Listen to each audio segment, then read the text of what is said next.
Have you ever wondered what the world would be like in the moments immediately following the rapture? We often talk about the event itself, the sudden disappearance of believers, but what happens to those who are left behind in that very first hour, that very first day? It's a profound question, and exploring it can give us a deeper appreciation for the hope we have. So, let's imagine that moment together. Not with fear, but with a desire to understand the biblical prophecies and the sheer scale of this event. Imagine a normal day, just like this one. You're driving to work, the radio is on, kids are being dropped off at school, people are in meetings, flying on planes, or just enjoying a cup of coffee at a local cafe.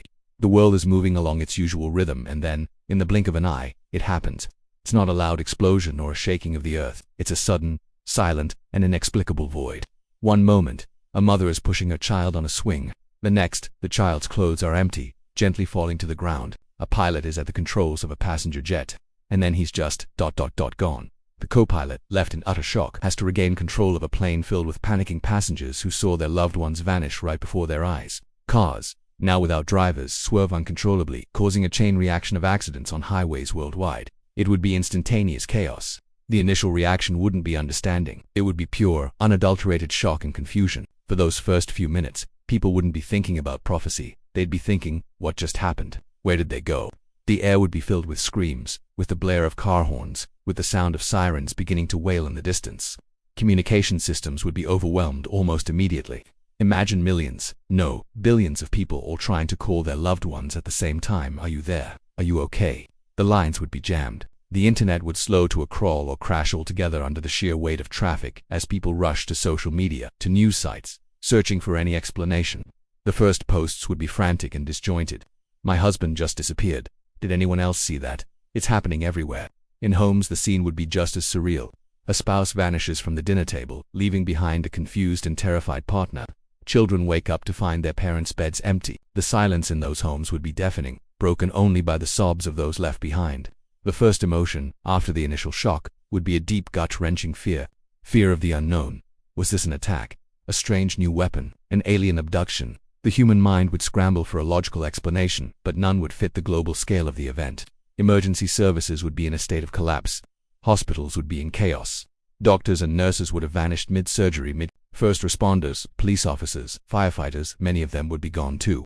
The very people society relies on in a crisis would be a part of the disappearance, leaving a massive vacuum in leadership and aid. Who do you call when the dispatchers themselves might be gone? As the first hour passes, a horrifying realization would begin to dawn. This isn't random. It's not a localized disaster.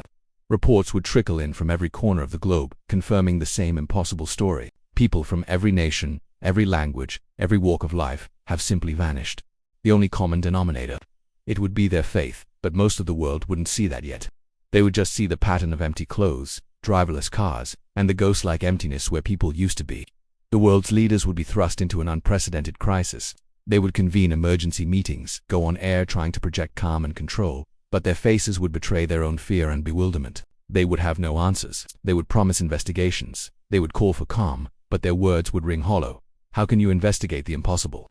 How can you calm a world that has just witnessed the fundamental laws of physics being broken on a global scale? Initial theories would be wild. Some would blame a scientific experiment gone wrong, a tear in the fabric of space-time. Others would scream about extraterrestrials.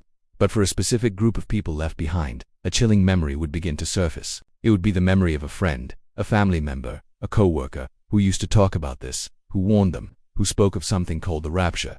They would remember the conversations they dismissed, the invitations to church they ignored, the Bible verses they skimmed over. I'm telling you, one day Jesus will come back for his people, they were told. And they laughed, or they changed the subject. Now, those words would echo in their minds not as religious fantasy, but as the only explanation that fits the impossible facts. For these people, shock and fear would begin to mix with a new, dreadful feeling, regret, a profound soul-crushing regret, the realization that it was all true. The Bible, Jesus, the warnings, it was all real, and they missed it. They were left behind. This realization wouldn't be a comfort. It would be a source of immense anguish. They would scramble to find Bibles, the very book they once ignored. They would search for churches, only to find them empty, silent monuments to a truth they had rejected. As the day wears on, the world would be a different place. The initial chaos of accidents and immediate panic would subside into a global state of shock and mourning. The global economy would have ground to a halt. Financial markets would be in freefall. Supply chains would be broken. Who was there to fly the cargo planes, drive the trucks, or run the ports? The intricate web of global commerce would be torn apart. But amid the chaos, a new narrative would begin to form. The world's leaders, desperate for an explanation that doesn't involve God, would need a story.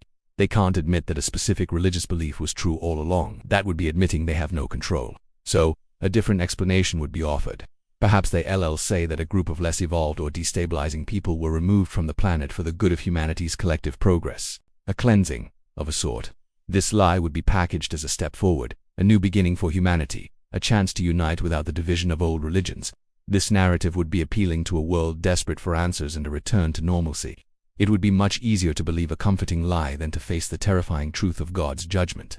And this is how the stage would be set for what comes next: the rise of a global leader who promises to restore order, to explain the unexplainable, to unite the world, the man the Bible calls the Antichrist. The immediate aftermath of the rapture is a world turned upside down. It's a world gripped by fear, confusion, and a desperate search for answers.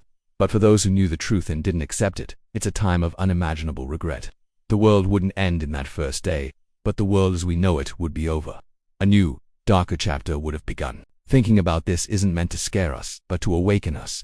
It's a powerful reminder of the urgency and reality of the gospel. It's a call to share the hope we have with those we love, so that on that day they won't be the ones left behind, searching for answers in a world of chaos.